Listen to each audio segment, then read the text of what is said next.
متاب بھائی افغانستان کے معاملے پہ ہم نے بات شروع کی تھی, تھوڑا سا پرسپیکٹو بتا دیں. افغانستان کے ساتھ تجارت بھی رکی ہوئی ہے, بارڈر بھی بند ہیں, ٹھیک ہے, لیکن کیا افغانستان کے اندر رجیم چینج ہو رہی ہے یا معاملات اسی طرح ٹسل والے ہی رہیں گے؟ دیکھیں, افغانستان کے اندر جو امریکہ جب آیا ہے یہاں پہ, تو امریکہ اپنے کچھ ایمبیشنز کے ساتھ آیا تھا. اس کا تو اس وقت دل یہ تھا کہ کنٹینمنٹ آف چائنا پالیسی جو اس نے شروع کی تھی, اس کے لیے خود آ کے بیٹھنا اس ریجن میں بہت ضروری تھا. تو وہ تو اس چکر میں وہاں پہ آیا. اس کے بعد جو امریکہ کے آنے کے بعد جب ریزسٹنس شروع ہوئی تو نام طالبان کا تھا, لیکن اس میں تمام لوگ شامل تھے, بحیثیت قوم شامل تھے, پاکستانی بے شمار شامل تھے, جن کے لیے پھر بار بار وہاں سے آتا تھا. یہاں پہ بھی ڈو مور کا جو مطالبہ ڈو مور کا, پھر ڈبل ریجنل طاقتیں سر, ایران کو, ڈبل گیم کا جو الزام لگتا ہے, ایران, رشیا, چائنا, پاکستان, آپ ان کی انوالومنٹ. میں یہ اسی طرف آ رہا تھا کہ اگر کنٹینمنٹ آف چائنا کے لیے امریکہ آئے گا تو چائنا بھی آئے گا اس کے اندر. اور یہ جو ڈبل گیم تھی, یہ بھی پاکستان کا شاید ہو سکتا ہے کہ جو لوگ تھے وہ ڈبل گیم نہ کر رہے ہوتے, لیکن ان کی بھی مجبوری تھی ڈبل گیم کرنا. تو وہ ڈبل گیم ہوتی رہی, کوئٹہ شورا بھی ہوتی تھی, بہت ساری چیزیں ہیں. آپ کو پتہ ہے کہ جو آخری مذاکرات جب شروع ہوئے تھے تو پہلا جو مذاکرہ تھا وہ بوربن میں ہوا تھا, بوربن میں میٹنگ ہوئی تھی. اس سے پہلے ایبٹ آباد, جی 12 کو ایبٹ آباد. اس سے پہلے مجھے یاد ہے کہ پی سی پنڈی کے اندر جو ہے وہ لوگ آئے تھے, وہاں پہ بیٹھے. یہ ساری ہماری آنکھوں دیکھی بات ہے. لیکن بہرحال میں کہنے کا مطلب یہ ہے کہ افغانستان کا جو پورا معاشرہ تھا وہ چند لوگوں کو چھوڑ کے وہ آیا جو ہے ریزسٹنس کے اوپر, اور ان کو حمایت حاصل تھی پورے ریجن کی, اور اس ریجن کی حمایت کے ساتھ یہ سارا مارکا لڑا گیا. اس کے بعد اینڈ پہ چونکہ نام طالبان کا تھا, حکومت آخری ان کی گئی تھی, فرنٹ فٹ پہ طالبان تھے, بہت سارے لوگ ظاہر ہے پیچھے سے اس کو کر رہے تھے. لیکن ہوا یہ کہ جیسے امریکہ کے جانے کے بعد نا وہاں پہ یہ سمجھا جا رہا تھا کہ اب یہ لوگ میچور ہو گئے ہیں, طالبان وہ نہیں رہے جو 2001 میں تھے یا 97 میں جو آئے تھے. اب طالبان نے بہت سارا کچھ سیکھ لیا ہے حالات کے ساتھ, اور لگ بھی رہا تھا جو ان کی اس وقت باتیں تھی, جس طریقے سے انہوں نے کیا تھا, چونکہ اس وقت پوری سوسائٹی انوالوڈ تھی اور کلیکٹیو وزڈم کے ساتھ جب چیزیں ہو رہی تھی تو وہ بہت اچھی ہو رہی تھی اور ایک اچھے کی توقع تھی وہاں سے.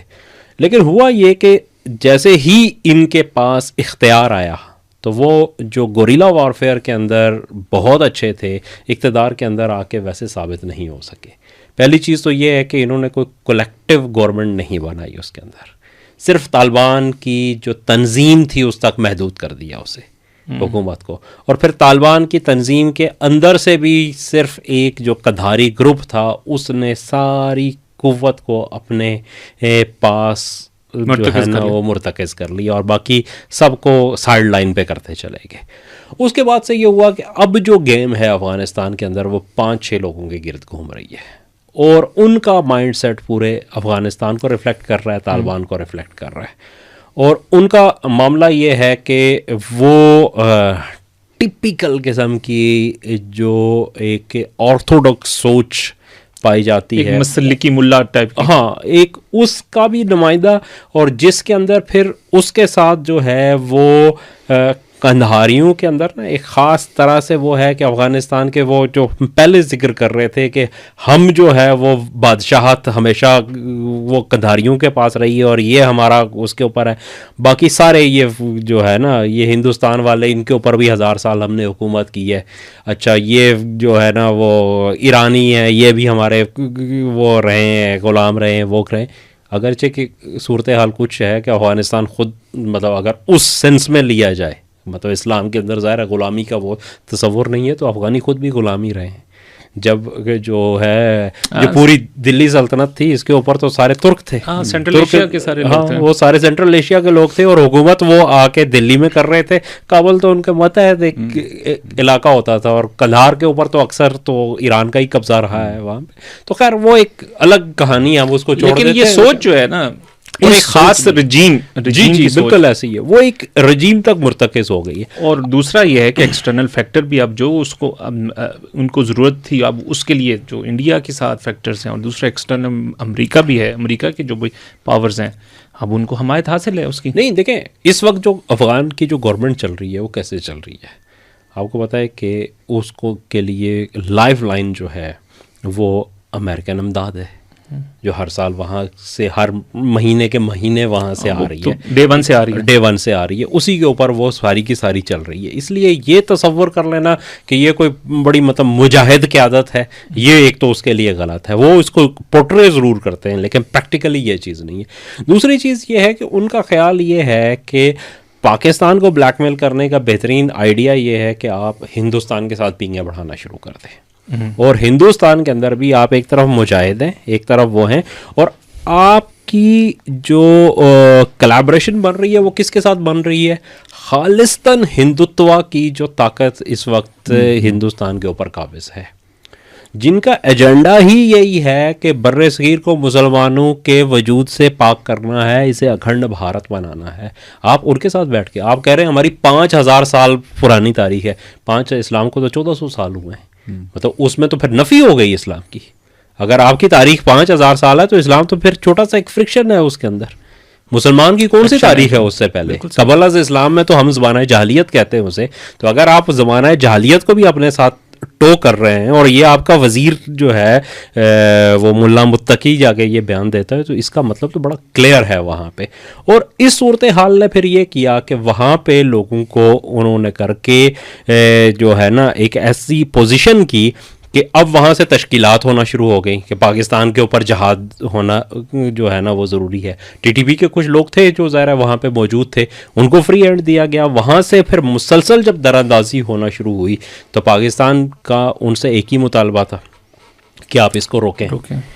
اس کے لیے وہ تیار نہیں ہے. اس کو تیار اس لیے نہیں ہے کہ ان کا خیال یہ ہے کہ یہ ان کے ہاتھ میں ایک لیوریج ہے پاکستان کو بلیک کنٹرول کرنے کے لیے، بلیک میل کرنے کے لیے، اور دوسری طرف انہیں اس کے اوپر جو انڈیا کی حمایت بھی حاصل ہے. ٹی ٹی پی کا پرانا رابطہ بھی تھا جو پہلے سے چلتا آ رہا تھا، جو سارے چھوڑ کے چلے گئے تھے، ان کے جو قونصل خانے تھے وہ اب دوبارہ وہاں پہ آباد ہونا شروع ہو گئے، انڈینز کی وہاں پہ فلائٹس ڈائریکٹ آنا شروع ہو گئیں.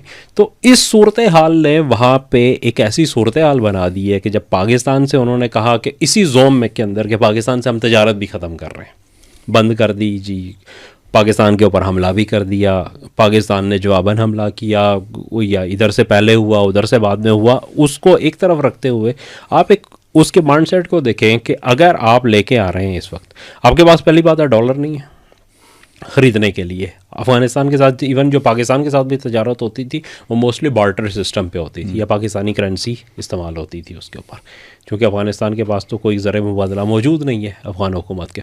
آپ نے جب بند کر دیا تو آپ کہتے ہیں کہ جی ہم تو جو ہے نا وہ فلاں کی منڈی بھی استعمال کریں گے، ازبکستان کی بھی کریں گے، وہاں سے بھی. پریکٹیکلی آپ کیسے کر سکتے ہیں؟ ازبکستان تو خود جو ہے وہ لینڈ لاک کنٹری ہے، اس کے پاس تو کوئی ایسا روٹ نہیں ہے. اگر آپ بائی ایئر کر سکتے ہیں، دنیا کا کون سا ایسا امیر ترین ملک ہے جو بائی ایئر آج تک اپنی تجارت کر سکا ہے؟ تو آپ کے پاس کیسے جو ہے نا آپ وہ کر سکیں؟ آپ کو کوئی اندازہ نہیں ہے. مطلب چونکہ یہ وہی ہے کہ ایک رجیم ہے، چھوٹا سا ایک ٹکڑی ہے جو لوگوں کے مسائل سے قطعاً غافل ہے. وہ ابھی تک اپنے اسی جو ہے نا وہ چام کے اندر بیٹھے ہوئے ہیں کہ ہم تو بادشاہ ہیں، روٹی نہیں ہوگی تو کیک کھا لیں گے. باقی عوام کے اندر مطلب چیزوں کے ریٹ 3 گنا بڑھ گئے ہیں، وہاں پہ لوگوں کو کھانے کی چیزیں میسر نہیں ہیں، ادویات میسر نہیں. اس سے پہلے کی حالات ہے. ہمارے کچھ دوست ہیں جنہوں نے پچھلے سال کی بات ہے، مطلب یہ سارا شروع ہونے سے پہلے جب حالات بہت اچھے تھے، پچھلے سال میرے خیال میں جولائی میں تھے، وہ ایک میڈیکل جو ہے یہاں سے ٹیم لے کے گئے تھے افغانستان میں، جس میں مختلف جگہ پہ انہوں نے کیمپ کیے تھے. انہوں نے مجھے یہ بتایا کہ افغانستان کے اندر صورتحال یہ ہے کہ ایک موتیے کا آپریشن، اس نے کہا پاکستان میں اس کی کاسٹ ہوتی ہے 30 سے 35 ہزار روپے، کسی بھی اس کے اندر ہے. جو فلاحی ادارے ہیں وہاں پہ وہ میڈیسن کی لیتے ہیں تو 5-7 ہزار روپے میں ہو جاتی ہیں، لیکن جو پرائیویٹ ادارہ ہے ایک اچھا ہاسپٹل 30 سے 35 ہزار روپے میں ہوتا ہے. ان کا افغانستان میں پتہ ہے کتنے کا ہو رہا ہے؟ 1.5 لاکھ روپے پاکستانی کے اندر وہاں پہ، اس لیے کہ ڈاکٹر ہی نہیں ہے، ڈاکٹر سارے وہاں سے نکل گئے.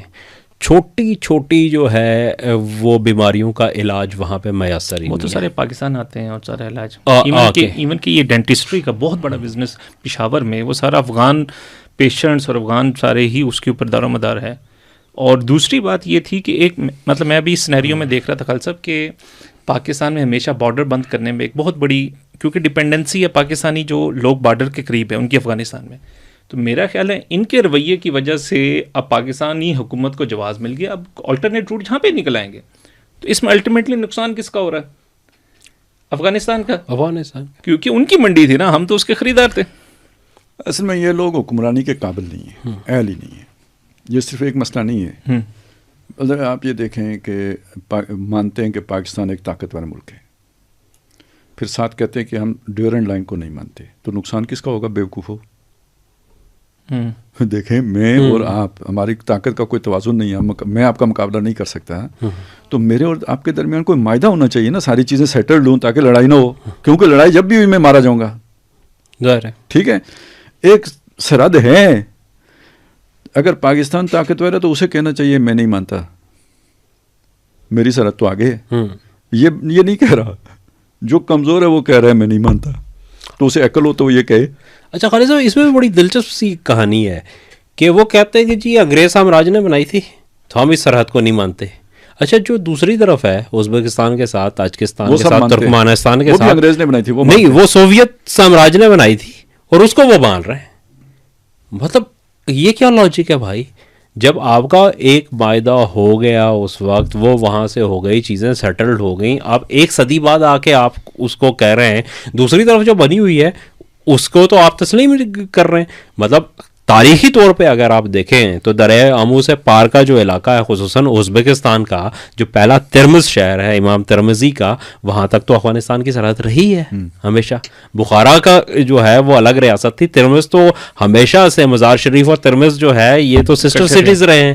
تو آپ اس کو جو چونکہ انہوں نے بنا دی ہے, آج آپ اس کے اوپر ہیں, آپ کا کبھی کلیم اس کے اوپر نہیں آ رہا, لیکن صرف اور صرف یہاں پہ آ کے ڈیورنٹ لائن کے اوپر جو ہے نا آپ کو یہ ہے کہ یہ تو وہ تضاد ہے نا, جس یعنی وہ تو ہے. میں اصل میں ان کی نااہلی کی بات کر رہا ہوں, حکمت عملی کی ناکامی کی بات کر رہا ہوں, کہ بھائی ان کو چاہیے یہ کہیں کہ جی یہ سرحد ہے, تاکہ کم از کم ان کے لیے سیٹلڈ ہو ایشو.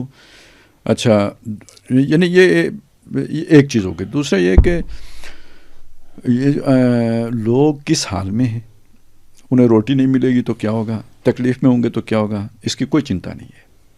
یہ ایشو ہی نہیں ہے مسئلہ. ہاں, یہ بس ہم نے ہم اللہ والے ہیں تو لوگ اللہ کے ہیں, اللہ جانے لوگ جانے, ہمارا تو کوئی سروکار نہیں ہے ان کے مسئلے حل کرنے سے. یہ اپروچ ہے, اور یہ میں کوئی خیالی بات نہیں کر رہا ہوں, یہ ان کے منہ سے سنی ہوئی بات کر رہا ہوں. 1998 میں گئے تھے, جب اس وقت تو وہ اچھے والے طالبان تھے, تو وہ ان کے جو ہے نا یہ بات پوچھی ہم نے کہ بھئی آپ نے معیشت کی بہتری کے لیے اور یہاں کے لوگوں آخر روٹی کپڑا مکان جو ایک وہ ہوتا ہے نا بنیادی ضروریات, تو اس کا کہ بھئی یہ اللہ کا رزق اللہ کے ذمہ ہے. وہ پتہ ہے یہ جواب کس نے دیا تھا؟ جو اب امیر ہیں, ملا ہیبت اللہ. ہاں جی, ہیبت اللہ, جو اس وقت جو تھے نا یہ قاضی القضات تھے. ہم گئے تو ملا عمر صاحب سے ملنے تھے, وہ نہیں ہو سکی, اعلیٰ تھا, ٹھیک ہے, وہ ایسا نہیں ہے, وہ کوئی اتنا اسلامی اس وقت بھی نہیں تھا, ان کے گرد ایک پورا جو ہے نا وہ پیرا تھا, ہر بندہ نہیں جا سکتا, ایسا ہی ہے, ٹھیک ہے. تو وہ جو ہماری بس یہاں تک رسائی ہو سکی تھی, ان سے مل کے واپس انہوں نے خدمت خاطر بہت کی تھی, پرل کنٹیننٹل میں ٹھہرایا تھا سب کچھ, وہ سب بہترین تھا, لیکن اس سے آگے نہیں, یہ وہ تھا. اب میں آپ کو یہ بتا دوں, وہ حال یعنی صرف ہمارے اعتبار سے نہیں تھا, چلے ہماری تو اوقات ہی نہیں ہوگی نا ان سے ملنے کی. میں اور یعنی ڈاکٹر اسرار احمد صاحب, ہاں میں اس کا سنا ہے, انہوں نے بھی کچھ یہاں جو سفیر بیٹھے تھے ان کی بڑی خدمتیں بھی کیں, امدادیں بھی دیں, ان سے کئی ریکویسٹیں پہنچائیں جی ملا عمر سے ملنا ہے, اور جو ان کا نمائندہ اقوام متحدہ میں بیٹھا ہوا تھا اس کے تھرو بات پہنچائی, نہیں پینیٹریشن ہوئی. ڈاکٹر صاحب کی ملاقات نہیں ہوئی؟ نہیں ہوئی ہے نا, میں وہی کہانی سناؤں, ہوئی کیسی ہے, اس سے آپ کو سمجھ آئے گی بات. وہ یہاں پہ ڈاکٹر صاحب کا ایک خادم صاحب تھے، مطلب یہاں جاب تھی ان کی، وہ چھتی کے ماڈل ٹاؤن میں. تو اس نے کہا جی آپ ملاقات میں کرا دیتا ہوں. تم کیسے کرا دو؟ کہ وہ میں جب ادھر جاتا ہوں تو ملا عمر صاحب سے ملاقات ہوتی ہے. اس نے ملا عمر سے ڈائریکٹ پروانہ ملاقات کر لے کے آ گیا. اس سے میں کہہ رہا ہوں وہ جو میں کہہ رہا تھا نا کہ ٹھیک ہے، تو ڈاکٹر صاحب کی بھی نہیں ہو رہی تھی. تھوڑا سا ڈاکٹر صاحب نے کچھ امداد دی تھی. میں اس ساری بات کو چھوڑ، میں صرف آپ کو یہ بتا رہا ہوں، یعنی کچھ سوچ اور اپروچ کی بات بتا رہا ہوں. ٹھیک ہے، تو اس وقت یہ صاحب جو ہے نا ان سے ملاقات ہوئی تھی. انہوں نے ایک بات تو یہ کی تھی کہ جی یہ تو اللہ کے ذمہ ہے، یہ جو بھی لوگوں کے مسئلے مسائل ہیں. اور جو دوسری بات کی تھی وہ یہ کی تھی کہ وہ میں نے پوچھا تھا باقاعدہ ان سے یہ بات بھی، اور یہ بہت اہم بات ہے کہ کسی بھی ملک میں اسلام آتا ہے تو جو سب سے بڑا جو ایک مسلک کے لیے مسئلہ بنتا ہے نا کہ یہاں نماز کس مسلک کے مطابق پڑھیں گے، یہ ساری چیزیں نکاح طلاق کے مسائل ہوتے ہیں، کس کا اسلام، جو ایک سوال کھڑا ہوتا ہے فقہ کون سی نافذ ہوگی. تو ان سے اہل تشیع کا اور حنفیوں کا کافی سارا فرق ہے، مختلف چیز، نماز پڑھنے کے طریقے میں بھی فرق ہے، اور بھی بہت سے فرق ہیں.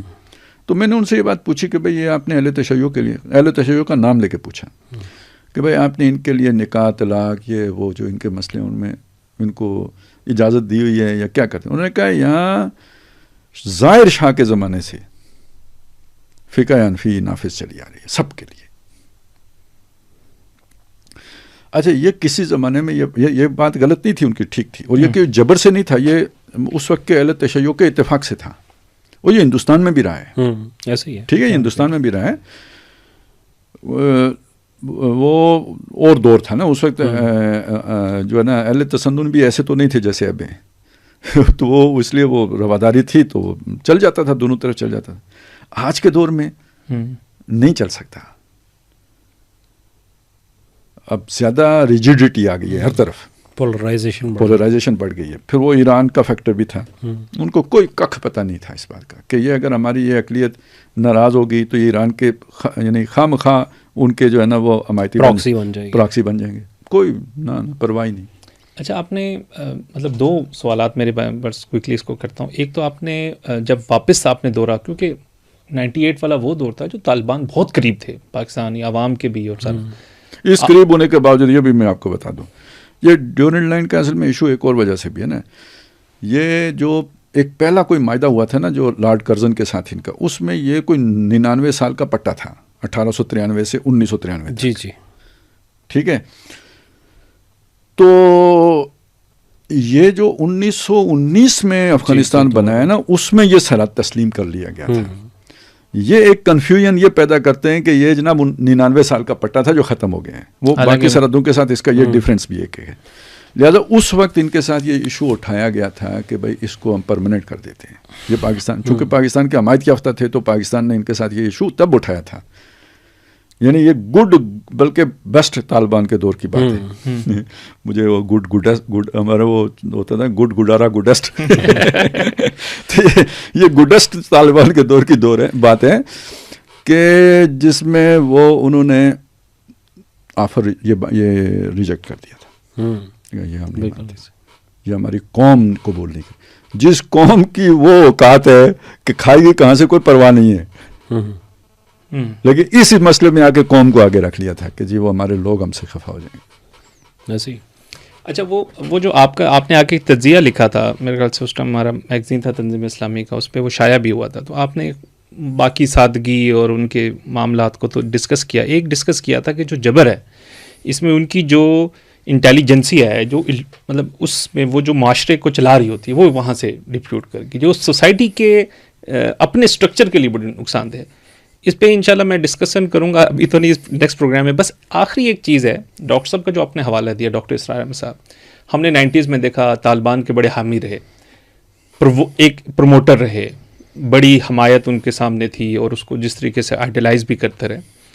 لیکن اور وزٹ بھی کیا، جیسے آپ نے کہا ڈاکٹر صاحب کی ملاقات بھی ہوئی ہے اور ملا عمر کے ساتھ. لیکن ڈاکٹر صاحب اب یہ 2001 میں 9/11 ہوتا ہے، جنگ وہ ادھر برپا ہوتی ہے. 2002 میں ڈاکٹر صاحب کا ایک لیکچر ہے، بلکہ جب وہ امارت سے ان کی امارت ختم ہوئی تو انہوں نے جو الوداعی لیکچر دیا اس کے اندر کہا کہ طالبان کی ساتھ جو ہمارا تھا حمایت کہہ لیں یا اس کے ساتھ یہ ایک مس ایڈونچر تھا.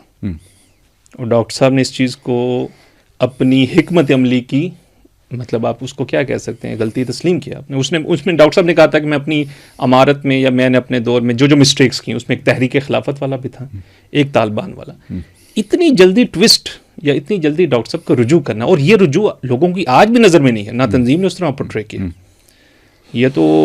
اور میرے خیال سے اپریل 2002 کا مساق ہے ابھی آن لائن اویلیبل بھی ہوگا ڈاکٹر صاحب کا یہ وہ پورا مضمون وہاں پہ موجود بھی ہے. یہ کہہ کے تو اس کو غائب نہ کروا دیں. نہیں میں نے ایک کاپی رکھی ہوئی ہے. مجھے یہ تھوڑا سا کوئکلی کر لیں لیکن اس پہ ہم ایک تفصیلی پروگرام کریں گے اور ضرورت بھی ہے اس میں کیونکہ طالبانائزیشن کیا ہے اسلامائزیشن کیا ہے اور کیا ڈاکٹر صاحب کی مولانا مودودی علامہ اقبال کا تصور اسلام وہی ہے جو آج طالبان کا تصور. میں اس کو دیکھیں دو چیزیں الگ الگ ہیں. یہ مودودی صاحب کے یہاں بھی آپ کو مل جائیں گے ادھر بھی مل جائیں گے. اب جب 65 کی جنگ ہوئی تو مودودی صاحب اسی ایوب خان کے ساتھ جا کے کھڑے ہو گئے تھے نا جس کے دور میں ان کو پرسیکیوٹ کیا گیا تھا تشدد ہوا سارا کچھ ہوا نا.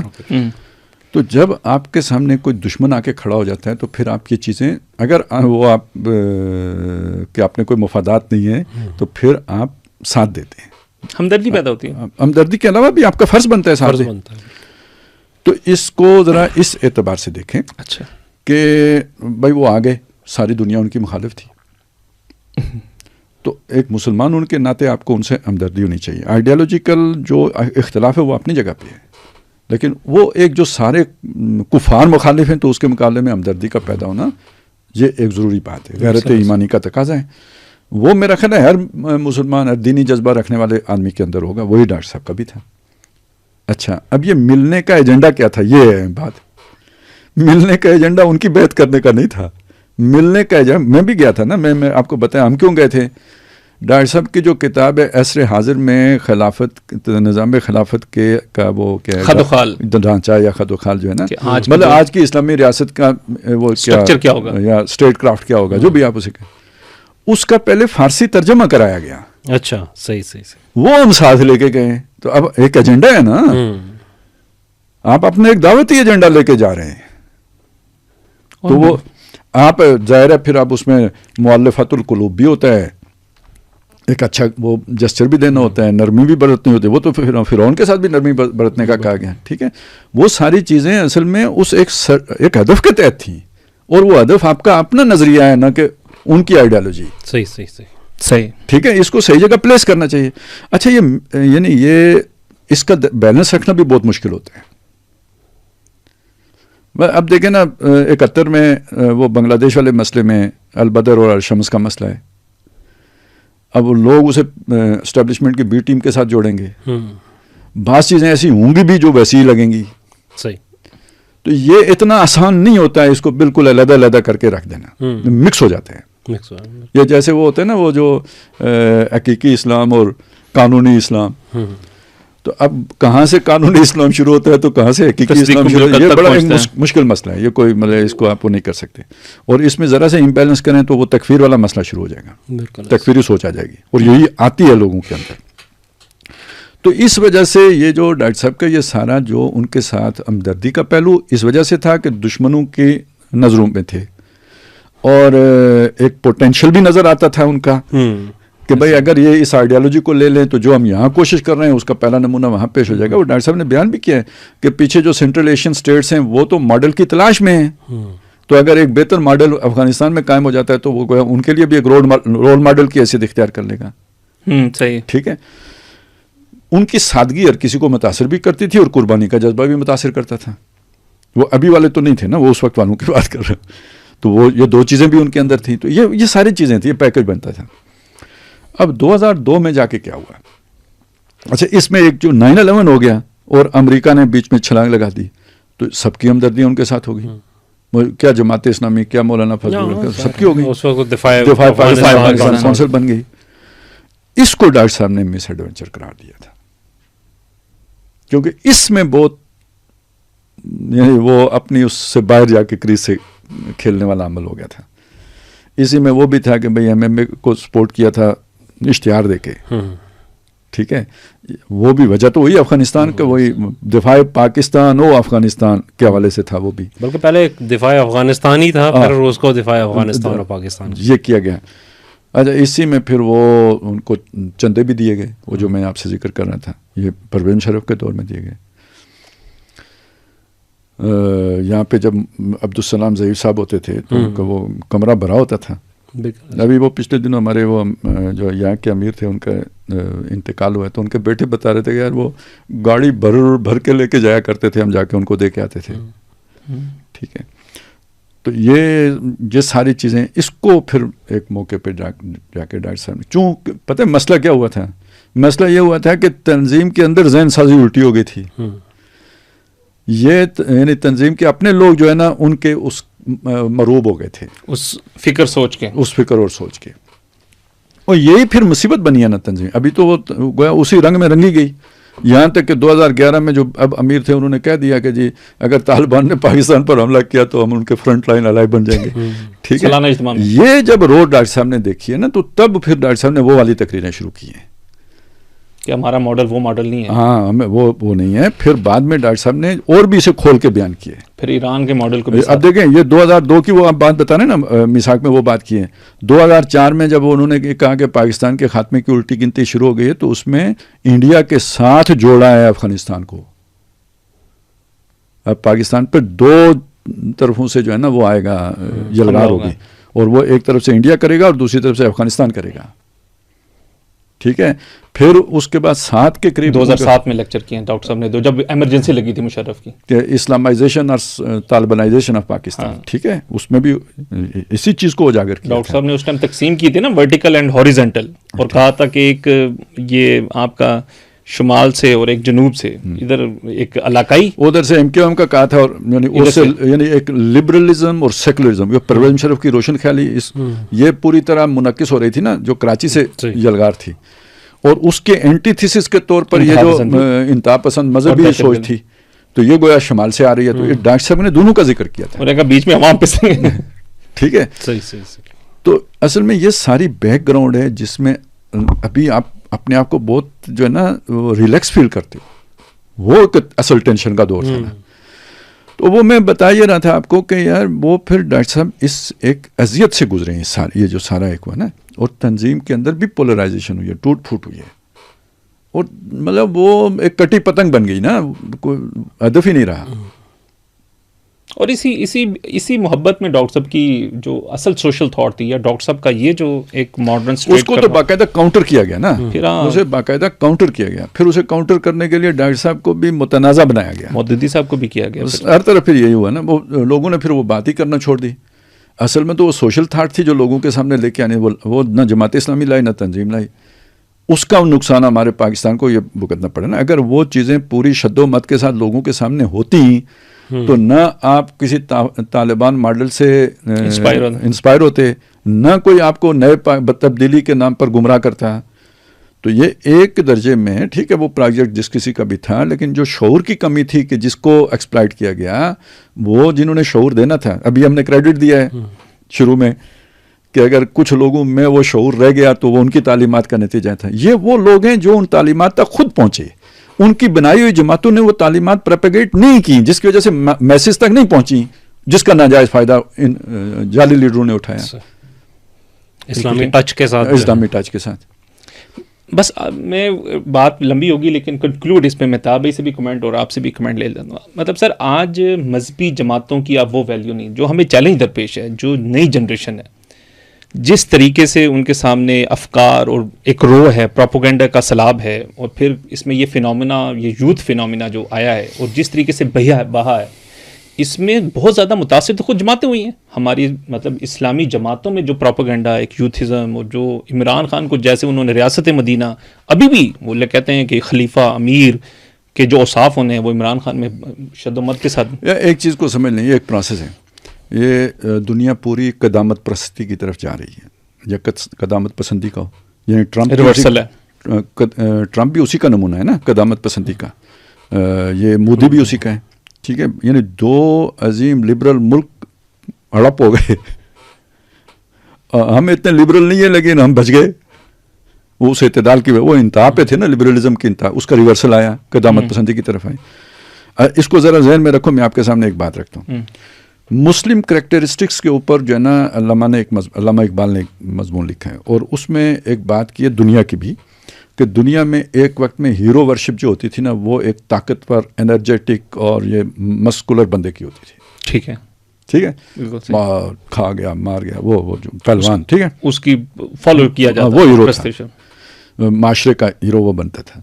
پھر اس کے بعد ایک دور آیا جس دور میں آ کے تو وہ بندہ ہیرو بنا کہ جو ذرا کھیل کھلنڈرا ٹائپ کھلاڑی، یہ ہیرو کی حیثیت اس کی ہو گئی. پھر ایک دور آیا جس میں ہیرو کی حیثیت ہو گئی انٹلیکچوئل کی، فلسفی انٹلیکچوئل، یہ ہیرو بن گیا. تو یہ اس نے معاشرے کے ارتقاء کا ذکر کیا. عجیب بات یہ ہے کہ اس نے جو مسلم کریکٹرسٹک پھر وہ کیا نا، اس نے کہا یہ صرف وہ نہیں ہوتا، انٹلیکچوئل نہیں ہوتا، یہ گفتار اور کردار کا مجموعہ ہوتا ہے. اس نے اپنے آپ کو نکالا نا بیچ سے، گفتار کا غازی تو بنا، اور اس نے جس شخصیت کا نام لیا ہے نا وہ اورنگزیب عالمگیر ہے. وہ رات کا وہ دن کا شاہسواری. آپ نے بالکل صحیح پہنچے نا. وہ جو ایرانی انہوں نے کہا تھا نا جو جاسوس تھے کہ جو صحابہ کی آئی تھی جماعت، تو انہوں نے ان کی جو بتایا تھا مشاہدہ اوصاف، تو ہم رہبان باللیل و فرسان بالنہار، دن کے شاہ سوار ہیں، رات کے رہبان ہیں. تو یعنی یہ دو متضاد کیفیات ان کے اندر جمع ہیں. خیر وہ تو حضور کی تربیت کا شاہکار تھے، لیکن اقبال نے یہ کہا یہ قول و عمل کا مجموعہ ہوتا ہے. میں آپ کے سامنے جو چیز رکھ رہا ہوں کہ دنیا کیا کرتی تھی، وہ قول و عمل کا مجموعے کے طور پہ نہیں دیکھتے. وہ پہلے انہوں نے پاورفل یعنی عمل والا آدمی، پھر وہ آدمی جو کھلنڈرا، پھر وہ آدمی کے جو انٹلیکچوئل، یہ عام دنیا کا باہر ہے. یہ آپ جب لبرلزم کی بلندیوں کو پہنچنے کے بعد اب مراجعت ہو رہی ہے واپس جو ہے نا اس کی طرف، فرد کی طرف. ٹرمپ کا بھی ایسا ہی ہو رہا ہے، کھلنڈر پن والے نہیں کھلنڈر نہیں، اب وہ دوبارہ مسکولر جو ہے نا 56 انچ چوڑی چھاتی ہے، یہ پہلوان ہے کون ٹرمپ، اور یہ عمران خان ہے، مرد کا بچہ ہے. یہ واپس جو ہے نا وہ لا کے، یعنی جہاں سے انسان شروع کیا تھا نا، بیس جہاں سے تھی، بے شک جرمنی اور جاپان کو ملا دے لیکن بندہ ہو مرد کا، بندہ مرد ہونا چاہیے. ٹھیک ہے نا. اور وہ یہ اصل میں مجھے یہ لگتا ہے کہ اس کا جو کلائمیکس ہوگا نا وہ دجال ہوگا، اس کا بھی ایک ایسا ہی اورا بنایا جائے گا. اور یہ جو جسے آپ جن زی کہتے ہیں نا، یہ اس کی شکار ہوگی.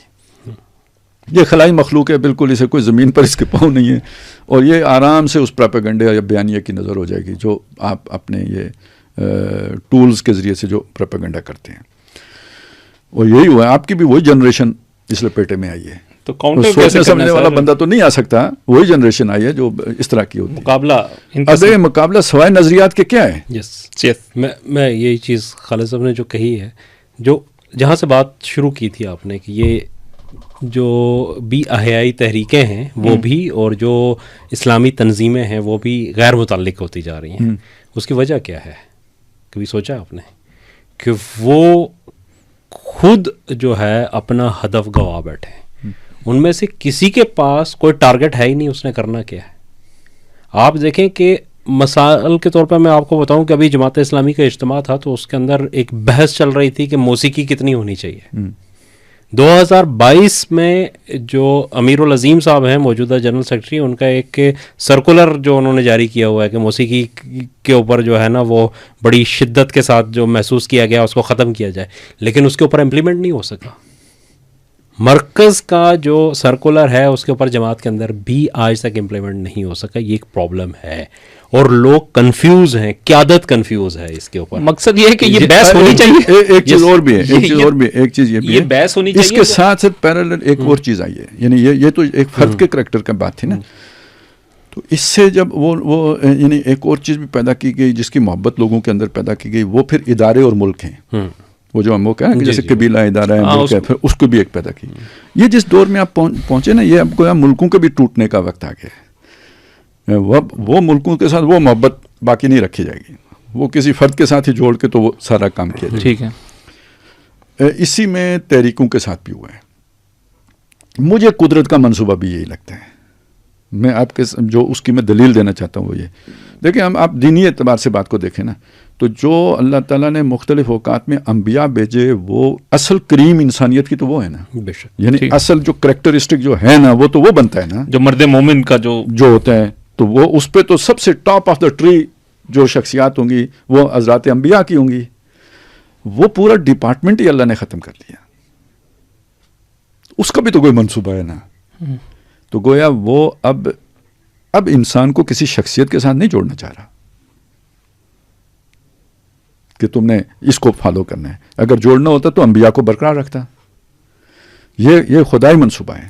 وہ کسی سٹرکچر کے ساتھ بھی نہیں جوڑنا چاہتا ہے. ہر فرد کو اتنا باشعور بنانا چاہتا ہے کہ وہ اپنے شعور اور ادراک سے ایک صحیح لائن کو اختیار کرے.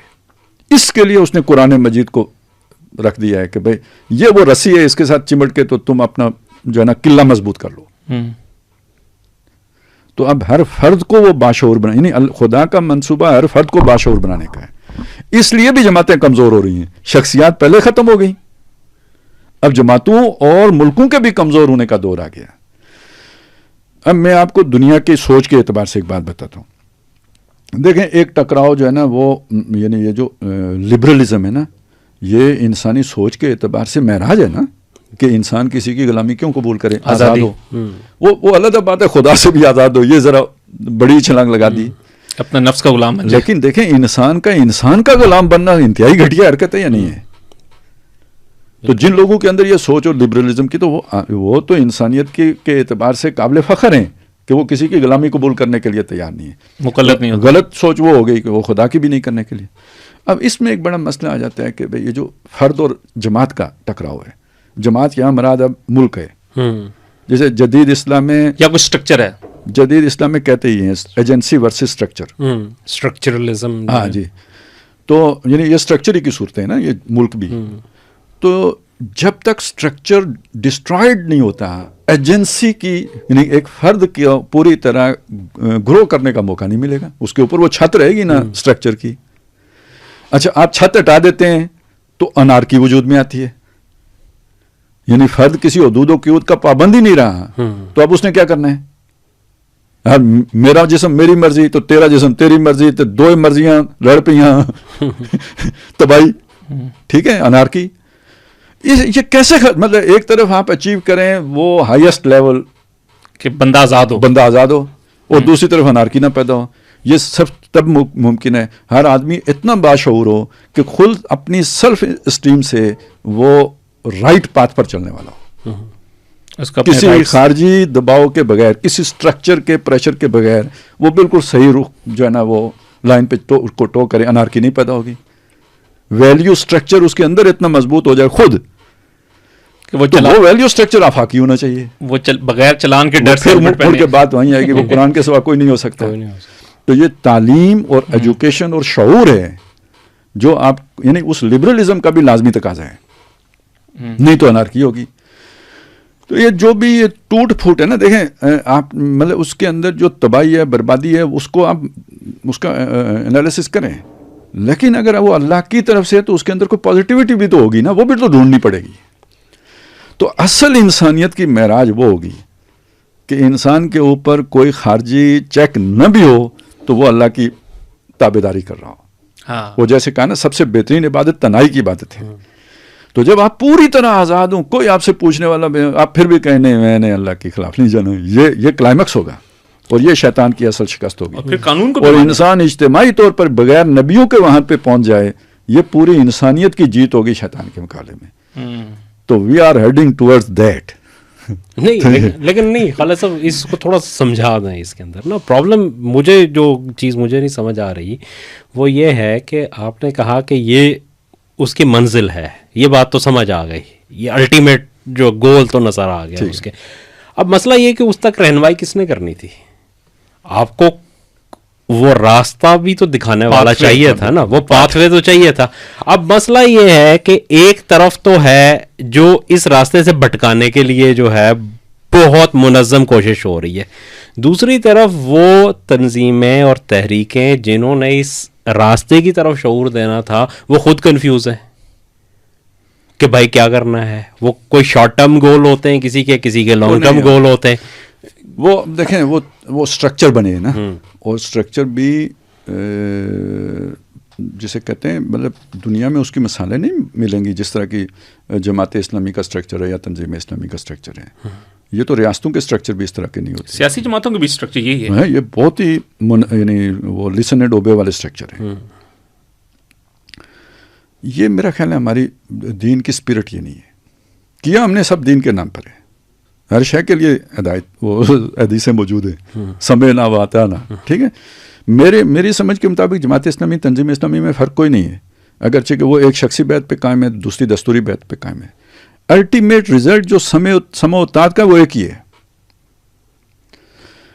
یہ دونوں افورڈیبل نہیں ہے. اب دونوں اس سے پسپائی اختیار کر رہی ہیں, اس کا اعلان نہیں کر رہی, اس کو تسلیم نہیں کر رہی, اس کو مان نہیں رہی. لیکن اب وہ نظم کہاں ہے جو نظم کبھی تھا, نہ جماعت اسلامی میں نہ تنظیم اسلامی. تنظیم میں اب بھی خیر وہ بالکل ہی اس کی بہت ہی مکروہ قسم کی شکل آ گئی ہے. لیکن جماعت اسلامی میں اب وہ نظم نہیں رہا. اب ان کے اراکین کی وہ شرائط بھی نہیں رہی جو پہلے تھی, ڈھیلا کر دیا انہوں نے. لیکن اس کو باقاعدہ کوئی شعوری فیصلے کے ساتھ نہیں کیا, نظریہ ضرورت کے ہوتا چلا گیا, تاریخی جبر ہے جس کے تحت ہوتا چلا گیا. تو یہ اس طرح کے سٹرکچر مطلوب نہیں تھے. یہ فرد کی اس انفرادیت کو سکیڑ دیتے ہیں. تو وہ اس وجہ سے پھر انہوں نے نتائج تو دیے ایک وقت تک, لیکن اگلے منصوبے میں وہ فٹ نہیں ہوتے, اس لیے وہ اب رو بزوال ہیں. اور اگر وہ مل بیٹھ کے فیصلہ نہیں ہوتا, اس کو ذرا کھولا نہیں جاتا, تو یہ بس وہی جیسے ہم نے شروع میں وہ بات کی تھی نا کہ خاکسار تحریک بھی ختم تو نہیں ہو گئی, تو ایک رہ جاتا ہے, مؤثر نہیں رہتی, غیر مؤثر ہو جاتی ہے, غیر متعلق ہو جاتی ہے. تو ضرورت اس بات کی ہے, یہ چیزیں سوچنے کی ہیں, اس پہ بیٹھنے چاہیے. اس میں خاص طور پہ تحریک اسلامی سے وابستہ جو سوچنے سمجھنے والے لوگ ہیں, انہیں بیٹھ کے اس پر غور و خوض کر کے تو دلیرانہ فیصلے کرنے کی ضرورت ہے. اچھا نہیں تھوڑا سا مجھے اور سمجھا دیں. ایک میرا بھی سوال ہے کہ ایک فرق تو آپ نے اسٹرکچر کا بتایا, لیکن جو دوسری نظریاتی انحطاط ہے کہ ہم جو اپنے افکار ہیں, مطلب خود مودودی صاحب کی جو سوشل تھاٹ ہے, ہم نے وہ جو ایک لیگیسی لے کے چل رہے ہیں, ہمارے خود تحریکی اور جو نظریاتی. مجھے ایک بات بتاؤ, آپ کے اندر ان نظریات کو سمجھنے کی اور سمجھنے کی استعداد ہے جو آپ کو ملے ہیں, جو کارکن ملے ہیں, جو لیڈرشپ ملی ہے, جو ان کے اندر ان خیالات کو چیو کرنے کی, ریکنسائل کرنے ہے صلاحیت؟ ہم تو دعویٰ کرتے ہیں. میں نہیں دیکھتا نا. آپ کو اب لوگ وہ آگے لے کے آنے ہیں جو وہی اللہ گلہ کر سکیں, ان کے اندر وہ صلاحیت نہیں ہوتی. جن میں ہوتی ہے وہ کہیں کھڈے لائن لگ جاتے ہیں, وہ اوپر آ نہیں سکتے. پھر یہ صلاحیت پالنے کے لیے کریٹیکل ہونا بہت ضروری ہوتے ہیں. تو جو بندہ تھوڑا کریٹیکل تھنکنگ کرتا ہو اسے کوئی نزدیک ہی نہیں پھٹکنے دیتا. اوپر آنا تو بہت بات کی بات ہے. تنقید ہم فوج پہ کر رہے ہوتے ہیں کہ وہاں جی وہ ڈیموکریسی نہیں ہے. کہاں ہے؟ کسی جماعت میں نہیں ہے. کیا دینی کیا بے دینی کس میں ہے؟ کوئی گوارا کر سکتا ہے کسی کو ذرا تھوڑا سا وہ کریٹیکل. تو مسئلہ یہ ہے یار, وہ دماغی اور ہوتا ہے جو اس طرح کے نظریات کو ابزارب کر سکتا ہے اور پھر آگے پیش کر سکتا ہے. اس کے اندر یہ جرت ہوتی ہے خود اپنے اوپر بھی تنقید کر سکے, تو وہ دوسرے پر کیوں نہیں کرے گا؟ یہ صلاحیت ہوتی ہے. اس صلاحیت کا بندہ سارا لبرل ہو گیا ہے یار, یہ میں کہہ رہا ہوں ملحد ہو گیا ہے, بے دین ہو گیا ہے. مسئلہ یہ بن گیا ہمارے جو ایک ہوتے ہیں نا معاشرے کے اندر, کچھ لوگ ہوتے ہیں جو اقدار کو تابع چل رہے ہوتے ہیں, جو ٹریڈیشن ہوتی ہے اس کو پیروی کر رہے ہوتے ہیں, ٹھیک ہے. کچھ ہوتے ہیں ناقدانہ ذہن کے جو معاشرے کے ٹرینڈز کو فالو بھی کرتے ہیں, تو سوچ سمجھ کے کرتے ہیں, پہلے تنقید کرتے ہیں پھر فالو کرتے ہیں, کریٹیکلی دیکھ کے کرتے ہیں. یہ وہ بندہ ہوتا ہے جو اصل لیڈرشپ کے قابل ہوتا ہے. ہمارا یہ بندہ ہمارے پیسیوزم کے نتیجے میں اس کو وہ جو ہے نا لبرل خیالات اور نظریات اپیل کر گئے. اس نے اسلام کی تقلید سے انکار کر کے وہ ایک نیا لبادہ اوڑھ لیا. پوٹینشیل اس کے اندر ہے, یہ اس کو ہم لوز کر چکے ہوئے ہیں. اور مصیبت یہ ہے کہ ہم وہ لائن آف آرگومنٹ بھی اختیار کرنے کے لیے تیار نہیں جو اس کو اپیل کرتی ہو، اس سے بالکل ہٹ کے چلتے ہیں، اسے کافر قرار دے کے چلتے ہیں. ہماری تو ایک جذباتی اپیل اور آرگومنٹ. نہیں خالد صاحب، میں پھر آخر چونکہ یہ بڑا کرٹیکل جو ہے نا وہ چیز ہے، تو اس میں تھوڑا سا ایک مجھے بتا دیں، یہ بات آپ کی بڑی حد تک جو ہے نا وہ ہمیں نظر آتی ہے یہاں پہ، لیکن جب ہم پاکستان کی بارڈر سے باہر دیکھتے ہیں تو یہی تحریکیں، یہی نظریات تو فلرش کر رہے ہیں. ہمیں بنگلہ دیش میں ابھی نظر آ رہا ہے، ہمیں ملائیشیا میں نظر آ رہا ہے، ہمیں انڈونیشیا میں نظر آ رہا ہے، ہمیں ترکی میں نظر آ رہا ہے. مصر کے اندر جہاں بدترین جبر ہے وہاں پہ ہمیں نظر آیا کہ کس طریقے سے آج بھی اخوان وہاں پہ قوت ہے. سیریا کے اندر ہمیں نظر آ رہا ہے. پورے مڈل ایسٹ کے اندر آپ جہاں پہ بھی کہیں آج بھی تحریک اسلامی جو ہے اس کے علاوہ کوئی آپشن ہے ہی نہیں کسی کے پاس، چاہے اسے جتنے بھی جبر سے روکا گیا ہے. لیکن یہ بات انہیں بھی پتا ہے کہ جس دن اگر تھوڑا سا بھی لوز کر دیا تو یہی آنا ہے. چاہے وہ امریکن تھنک ٹینکس کی رپورٹس اٹھا کے دیکھ لیں، چاہے ان کی اپنی انٹیلیجنس کی رپورٹ اٹھا کے دیکھ لیں، تو یہ پھر ہمارے ساتھ ہی مسئلہ کیا ہے؟ اصل میں دیکھیں ہمارے ساتھ جو پہلے یہ سمجھ لیں کہ یہ آپ مانتے نا کہ یہ فکر یہاں سے اٹھائیں، روٹ ادھر کی گیا دنیا میں یہاں سے. ٹھیک ہے اخوان پہلے سے موجود تھے، لیکن پہلے والے اخوان اور تھے، سید قطب کے بعد کے اخوان اور ہیں، اور سید قطب نے اخوان کے اندر اس فکر کو انجیکٹ کیا. پہلے والے اخوان آپ پڑھ کے دیکھ لیں، حسن البنا والے اخوان وہ آلموسٹ تبلیغی جماعتی کی ایک مطلب وہاں کی مصری صورت تھی، کیونکہ وہاں ذرا تھوڑا عرب خون ہے، اس کے اندر حرارت زیادہ ہے، تو وہ ذرا تھوڑا تبلیغی جماعت سے مختلف ہے. باقی یہ کہ فکری اعتبار سے وہ ادھر ہی کھڑے تھے، ایک صوفی تحریک کا سا انداز اس میں ہے. اچھا اب جو مسئلہ یہ ہے کہ یہ وہ ساری جگہیں ہیں جہاں پہ بدترین ڈکٹیٹرشپ تھی، اور اس ڈکٹیٹرشپ نے کسی کو باقی چھوڑا نہیں. وہ جو ہوتا ہے نا ہم جسے کہتے ہیں لوہے کا چنا، تو لوہے کا چنا یہ لوگ ثابت ہوئے، لہذا یہ موجود ہیں ایک اپوزیشن کے طور پر. اصل امتحان ان کا تب ہوگا جب ان کو اقتدار ملے گا. وہی جو اسے طالبان کو ابھی ملا، ہم نے ساری بات کی ہے. اصل امتحان ان کے اندر لیڈرشپ کوالٹی ہے یا نہیں ہے. وہ تب اس وقت تو ایک ری ایکشن کے طور پر یہ جماعتیں ہمیں وہاں پہ جو ہے نا نظر آتی ہیں. لوگوں کے پاس کوئی تھرڈ آپشن نہیں ہے. تو ایک وہ جو سوچ بنتی ہے نا کسی کے ظلم کے نتیجے میں جو ری ایکشن پیدا ہوتا ہے، تو جو اس کے مقابل میں کھڑا ہوتا ہے وہ آپ اس کو آن کر لیتے ہیں. تو بہت حد تک یہ والی بات ہے. ایک ہوتا ہے جو نظریاتی محنت کر کے لوگوں کو آپ اپنے ساتھ جوڑتے ہیں. درکار وہ چیز ہے آپ کی جو اصل نیوکلس اگر اس سے بنا ہو نا، پھر باقی الیکٹران پروٹون جو بھی آ گئے ہوں تو رخ صحیح رہتا ہے. لیکن اگر ایک ری ایکشن کے نتیجے میں لوگ آپ کے ساتھ جڑ گئے ہوں، توقعات بہت بڑی باندھ لیتے ہیں. وہی تبدیلی والی، یہاں پہ بھی وہ سارا جو ہے نا فیکٹر تبدیلی والا ری ایکشن کا فیکٹر تھا. نواز شریف کی ضد، پیپلز پارٹی کی ضد، اسٹیبلشمنٹ کی ضد، اس کے ری ایکشن نے ایک طاقت کو منظم کر دیا. لیکن جب ملتا ہے اقتدار تو آپ پرفارم کر سکتے ہو یا نہیں کر سکتے. جب تک آپ کے پاس لیڈرشپ نہیں ہوگی آپ نہیں کر سکتے. اور لیڈرشپ آپ کو ملتی ہے نظریات سے، ری ایکشن سے تو ری ایکشنری ہی آتے ہیں. تو وہاں ابھی امتحان نہیں ہوا ہے، نہ مصر میں ہوا ہے، نہ ابھی جو بنگلہ دیش کے صورت حال ہے نا، بنگلہ دیش آپ کو معلوم ہے یہ بڑے شارٹ ٹیمپرڈ لوگ ہیں. یہ قربانی بہت دیتے ہیں لیکن خفا بھی بہت جلدی ہوتے ہیں. بنگلہ دیش جا کے بنا 23 سالوں کے بعد تھا. خفگیاں تو قائد اعظم کے دور سے ہی شروع ہو گئی تھی. وہ انگریزوں کو بھی بہت ٹف ٹائم دیا انہوں نے، ہیں بہت مطلب وہ کھڑے ہونے والے، لیکن بہت جلدی ناراض ہونے والے بھی. سود و زیاں میں جلدی. تو یہ ابھی چونکہ حسینہ واجد کا آپ کو پتہ ہے وہ سارا تھا. اب امتحان اب شروع ہوگا کہ پتہ نہیں، مجھے صحیح نہیں پتہ، لیکن ابھی پچھلے دنوں مولانا فضل الرحمان صاحب گئے ہوئے تھے. جا ختم نبوت کانفرنس تھی. یہ آخر پہلے بھی تو ہو سکتی تھی، حسینہ واجد کے دور میں تو نہیں ہوئی کبھی. یا ہو سکتا ہے ہمارے علم میں نہ ہوتی ہو. تو یہ اب اینٹی تھیسس کے ساتھ شروع ہو گئے نا. نظریات کا یہاں پتہ چلتا ہے. آپ نے وہ نظریاتی محنت کی ہوئی ہو نا، پھر اس سے کوئی فرق نہیں پڑتا. وہ نہ کی ہوئی ہو تو پھر تو مطلب وہ فٹ بال ہو جاتا ہے. چلیں جی، یہ ٹاپک طویل ہے اور اس پہ انشاءاللہ مجھے مطلب وہ دیکھیں خدشہ ہے کہ بھائی وہ نہیں ہوئی. وہ اب آپ دیکھیں نا ترکی کا بھی دیکھ لیں, یعنی یہ بات اپنی جگہ پہ اس سے زیادہ کچھ ہو نہیں سکتا تھا. اس سے زیادہ امید رکھنا الیکشن پروسیس کے نتیجے میں امید زائد رکھنے والی بات ہے. لمیٹیشنز ہوتی ہیں, آپ اس سسٹم کے اندر رہ کے ہی چلتے ہیں, آپ اس سے نہیں ٹکرا سکتے. تو وہاں پہ اب مصر میں بھی دیکھیں وہ جمال عبد الناصر کے دور سے یہ کشمکش والی کیفیت آ گئی. وہ جو ادھر 9 میں ہوا تھا وہ ادھر ہو چکا ہوا ہے. صحیح, بالکل. ابھی تک خود مصر کتنا سروائیو کر سکتا ہے اخوان کے ساتھ, یہ بھی ایک علیحدہ مسئلہ ہے.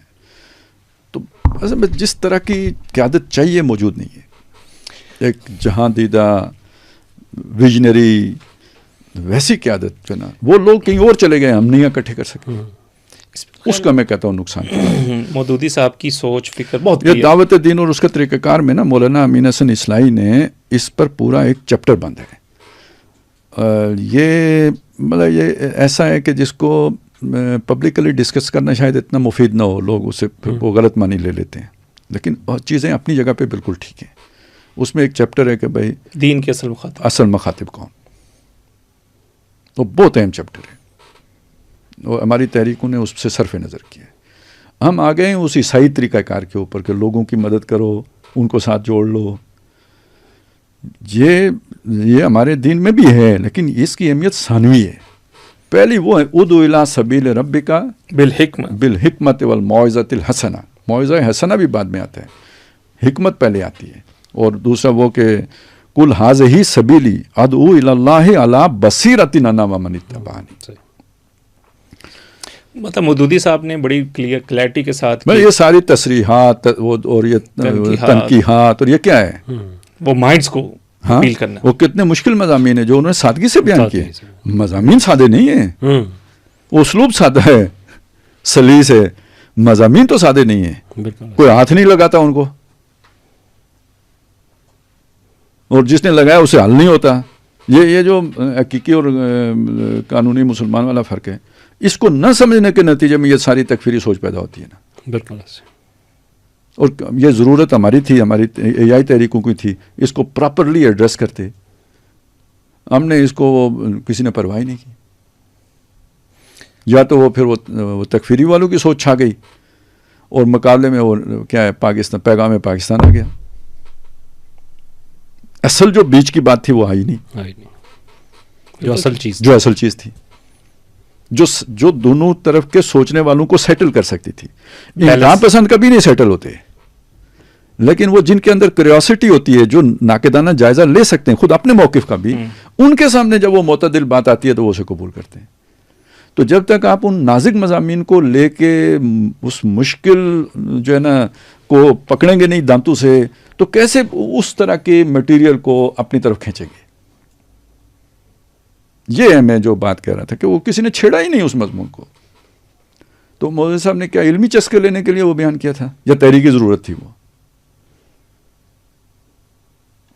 ہمارے مطلب ڈاکٹر صاحب نے بھی بیان کیا ہوا ہے, ہمارے لوگوں کا یہی خیال تھا یہ علمی چسکے ہیں,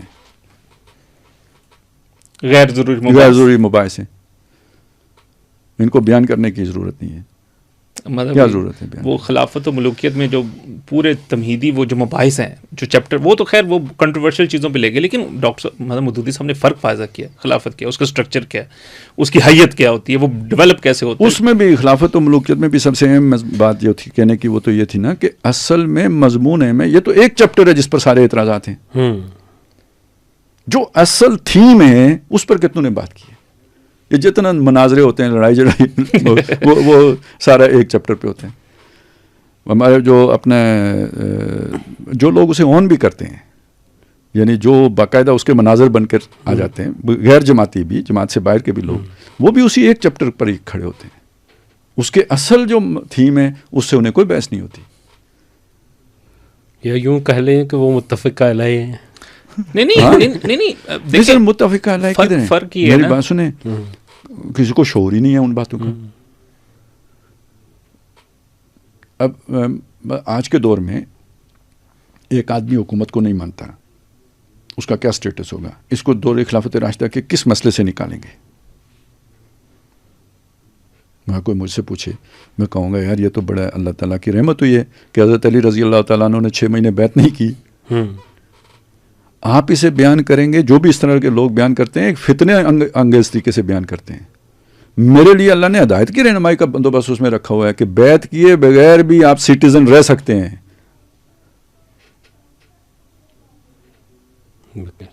ٹھیک ہے, تو جو چیزیں سیکھنے کی تھیں وہ یہ تھیں. اس سے مجھے کوئی غرض نہیں ہے کہ کیوں نہیں کی تھی. نہ مجھ سے اللہ پوچھے گا کہ علی نے بیعت کیوں نہیں کی تھی, بھائی وہ میرا سوال ہے, وہ علی سے پوچھیں. میرا تو یہ مجھے ایک یہاں سے مل گیا, اصول مل گیا, ایک شخص حکومت کی بیعت کیے بغیر بھی ملک کا شہری ہو سکتا ہے, اس کے سارے رائٹس انٹیکٹ رہیں گے. اسی میں بڑا مسئلہ آ جاتا ہے جی. وہ حضرت عمر رضی اللہ تعالیٰ عنہ نے کہا تھا میں گھر کو آگ لگا دوں گا, تو اگر اسٹیٹ کو خطرہ محسوس ہوگا کہ بھئی یہ بیعت تو اس نے کی نہیں ہے, حکومت کو قبول نہیں کیا ہے اور یہ منصوبے بنا رہا ہے, تو پھر حکومت کو اقدام کا حق ہے. اگر منصوبے نہیں بنا رہا تو اس کو جینے کا حق ہے, سارے حقوق ایکسرسائز کرنے کا حق ہے. تو جو اب یہ کون بیان کرتا ہے؟ آج کا اسٹیٹ کرافٹ اس کو ایئر کرافٹ کرافٹ بنا دیا گیا. تو اسٹیٹ کرافٹ کو نہیں سمجھیں گے تو دین کی اپلیکیشن یہ اصل چیزیں یہ جو جتنے بھی اختلافات ہیں نا, اصل میں تو یہ ہماری آج کے دور کی رہنمائی کے لیے اگر بیان ہوں تو بالکل بہت اعلیٰ بات ہے. اگر یہ فیصلہ کرنے کے لیے بیان ہوں کہ اس کے اسباب کیا تھے, اس کی موٹیوز کیا تھے, اس کا فلانا کیا تھا, اس کا یہ آپ کیسے تعین کر سکتے ہیں؟ 1400 سال بعد 1400 سال بعد ہمارے سامنے بینظیر ماری گئی, ہمیں آج تک نہیں پتہ لگا یار کہ اس کا اصل کیا چکر تھا, کون تھا. نہیں, کوئی کہتا ہے زرداری تھا, کوئی کہتا ہے پروین شروع تھا, کوئی کہتا ہے پرویز الہی تھا, کوئی کہتا ہے امریکہ تھا, کوئی کہتا ہے بیت اللہ مقصود تھا. آج تک یہ تو نہیں پتہ لگا. چلیں جی, زبردست ہو گیا. میرے خیال سے اس پوری سوشل تھاٹ پہ بھی ہمیں ایک سیریز کرنی چاہیے, اور میرے خیال سے خدائی راز کے بعد اگلا سیریز اسی پہ آپ سٹارٹ کریں. کیونکہ دیکھیں وہ جو خزانہ ہے نا, میں سچی بتاؤں, خزانہ ملک بنتے ہیں, ڈیولپ ہوتے ہیں, ٹوٹتے ہیں, یہ تو صدیوں کا کھیل ہے. خزانہ یہ فکر ہے جس کی وجہ سے ہم پاکستان کو ایک مملکت خدا داد پاکستان کہتے ہیں, پلاٹوں کی وجہ سے نہیں کہتے, اس فکر کی وجہ سے کہتے ہیں. تو اس فکر کو بھی سامنے لانے کی ضرورت ہے.